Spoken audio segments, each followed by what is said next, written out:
Hello students, आज का देखिए जो हमारा सब्जेक्ट है वो है रिसोर्स मैनेजमेंट। तो रिसोर्स मैनेजमेंट में जो आपका टॉपिक चल रहा है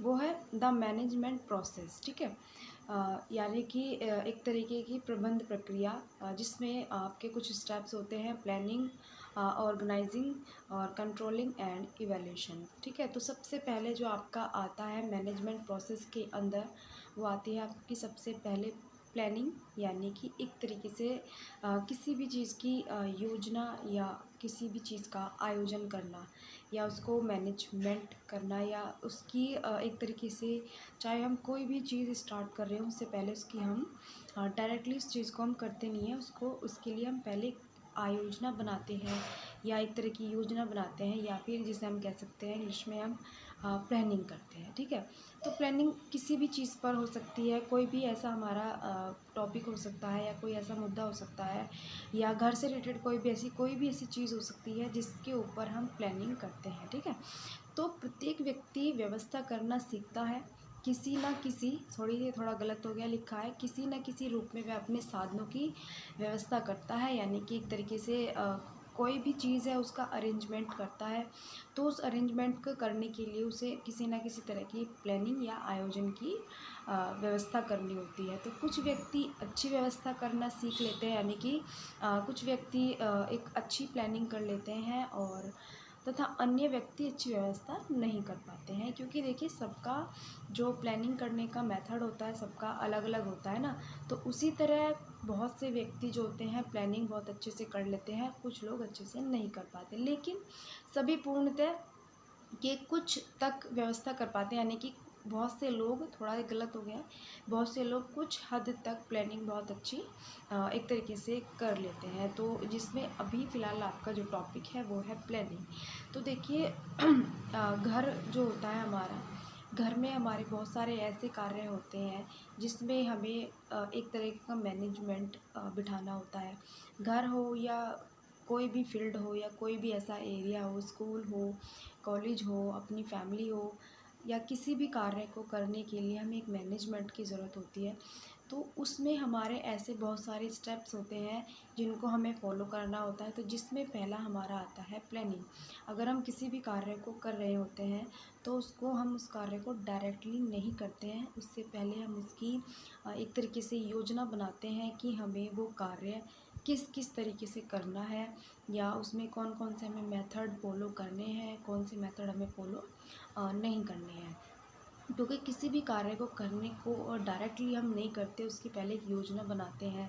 योजना में हम उस चीज़ का बेनिफिट भी देखते हैं, लॉस भी देखते हैं कि क्या इस चीज़ से हमें नुकसान है या इस चीज़ से हमें फ़ायदा है।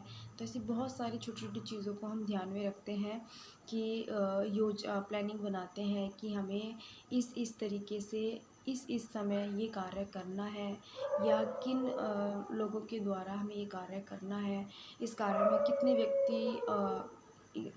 कितने व्यक्ति आएंगे काम करने के लिए, उन्हें किन किन तरीके से ये कार्य करना होता है। तो प्लानिंग जो होती है किसी भी कार्य को करने के लिए, या एक तरीके से अच्छा रिज़ल्ट लेने के लिए प्लानिंग का होना किसी भी चीज़ में बहुत ज़्यादा ज़रूरी होता है। ठीक है, तो गृह व्यवस्था में कला और विज्ञान दोनों को सम्मिलित किया जा सकता है।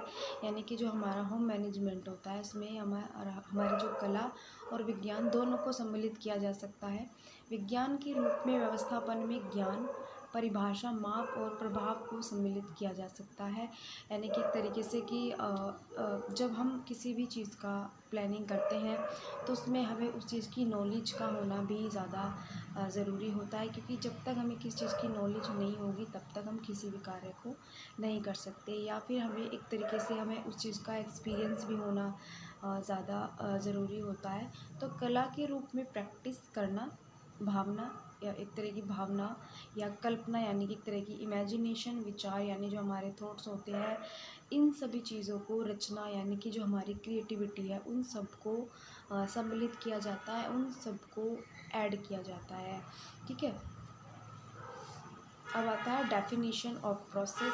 तो न्यूमन और समर के अनुसार क्रियाओं की वह श्रृंखला जो हमें उद्देश्यों की प्राप्ति हेतु अग्रसर करती है, यानी कि ऐसी हमारी क्रियाएं हैं या ऐसी हमारी एक तरीके से सोच या कोई किसी भी चीज़ को कार्य करने का एक ढंग या हमारी प्लानिंग, स्टेप बाय स्टेप हम किसी भी कार्य को करते हैं स्टेप बाय स्टेप। तो एक ऐसी श्रृंखला है जो हमें उद्देश्य यानी जो भी हमारे गोल्स हैं या जो भी हमारे उद्देश्य हैं उन उद्देश्यों की प्राप्ति हेतु हमें अग्रसर करती है, यानी कि हमें और उनकी ओर आगे की ओर बढ़ाती है। ठीक है। दूसरा आता है कि व्यवस्था की प्रक्रिया वह तरीका है जिसमें निर्णयों को क्रियाओं में परिवर्तन किया जाता है, यानी कि व्यवस्था की एक प्रक्रिया वह तरीका है, यानी कि मैनेजमेंट एक तरीके की या किसी भी चीज़ का अरेंजमेंट करना या उसकी एक तरीके से व्यवस्था करना, वो एक तरीका होता है जिसमें हम जो हम डिसीज़न लेते हैं, डिसीज़न यानी निर्णय को क्रियाओं में परिवर्तन किया जा सकता है। ठीक है।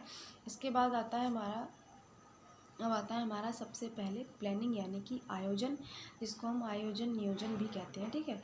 तो प्रबंध प्रक्रिया व्यवस्थापन प्रणाली का क्रियात्मक अपदान है जिसे अन्य चरणों की अपेक्षा अधिक जाना जाता है, यानी कि जो प्लानिंग है, प्लानिंग को सबसे ज़्यादा यूज़ किया जाता है, सबसे ज़्यादा उपयोग में लाया जाता है, क्योंकि जब तक हमारे पास किसी भी चीज़ की प्लानिंग नहीं होगी तब तक हमारा कोई भी कार्य सही से नहीं हो पाएगा। ठीक है।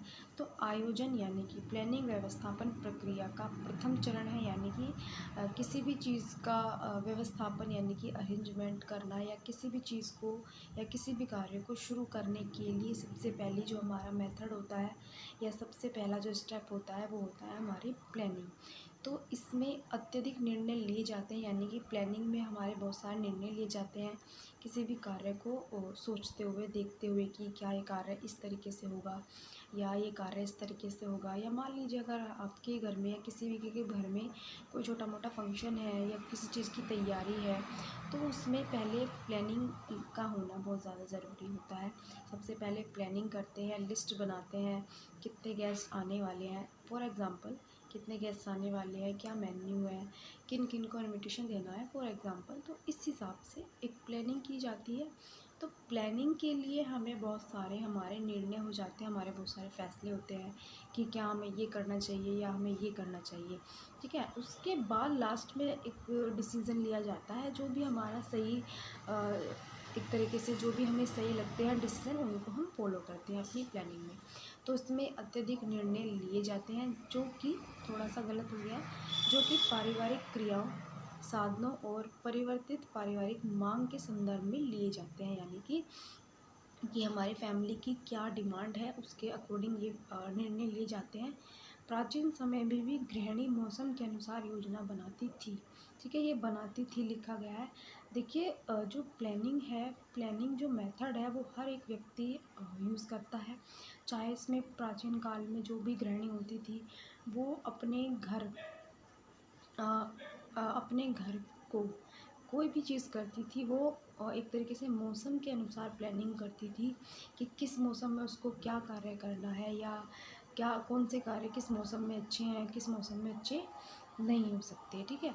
तो ऐसे हमारे बहुत सारी चीज़ें होती हैं कि जिसमें हम सबसे पहले प्लानिंग को ध्यान में रखते हैं कि हमें क्या कार्य कैसे कैसे करना है। मान लीजिए अगर हमें किसी भी फॉर एग्ज़ाम्पल किसी भी शादी में जाना है तो हम प्लानिंग करते हैं कि हमें कब जाना है, किस टाइम जाना है, हमें क्या पहनना है। ठीक है। तो इसी तरह बहुत सारी चीज़ें होती हैं कि जिनको हमें पहले ही उस कार्य को करने से पहले ही हमें सोचना विचारना होता है। हमें देखना होता है कि पहले उसकी योजना बनाई जाती है, फिर उस योजना को फॉलो किया जाता है, यानी जो भी हम प्लानिंग कर रहे हैं उस प्लानिंग को हम फॉलो करते हैं। उसमें बहुत सारे हम स्टेप ऐड करते हैं। कुछ ऐसी चीज़ें होती हैं हमारी, ऐसे डिसीज़न होते हैं कि उस टाइम वो सही नहीं होते या उस व्यक्ति के लिए, हर व्यक्ति के लिए वही एक डिसीज़न सही नहीं होता, तो उन फैसलों को कई बार चेंज भी किया जाता है। तो इसी तरह हमारे बहुत सारे ऐसे एक तरीके से कह सकते हैं कि प्लानिंग जो होता है सबसे मेन, सबसे बड़ा स्टेप या सबसे बड़ा पॉइंट होता है हमारा किसी भी कार्य को करने का, क्योंकि जब तक हम किसी भी चीज़ की प्लानिंग नहीं करेंगे, उसका आयोजन नहीं करेंगे, तब तक वो कार्य अच्छे से नहीं हो पाएगा। ठीक है। तो चाहे प्लानिंग किसी भी फील्ड में क्यों ना की जाए, अपने घर में की जाए, कहीं बाहर जाना हो वहाँ की जाए, किसी शादी के फंक्शन में की जाए, या ऐसी बहुत सारी चीज़ें हैं कि घर में गेस्ट आने हैं तो प्लानिंग की जाती है कि कितने गेस्ट बुलाने हैं, कोई फंक्शन है घर में छोटा मोटा, तो उसके अकॉर्डिंग इसी तरह हम घर का कोई भी कार्य करते हैं, कॉलेज का कार्य करते हैं, या फिर बाहर और बहुत सारे अदर कार्य ऐसे होते हैं, तो उनको कार्य को पूरा करने के लिए हमें प्लानिंग की आवश्यकता होती है, और प्लानिंग करने के बाद ही हम उस कार्य को प्रॉपर तरीके से पूरे डिसीज़न के साथ उस कार्य को करते हैं। ठीक है। तो स्टूडेंट्स, ये जो हमारा टॉपिक है प्लानिंग, ये अभी कंप्लीट नहीं हुआ, इसको मैं आपको नेक्स्ट वीडियो में और ज़्यादा अच्छे से कंप्लीट करूँगी।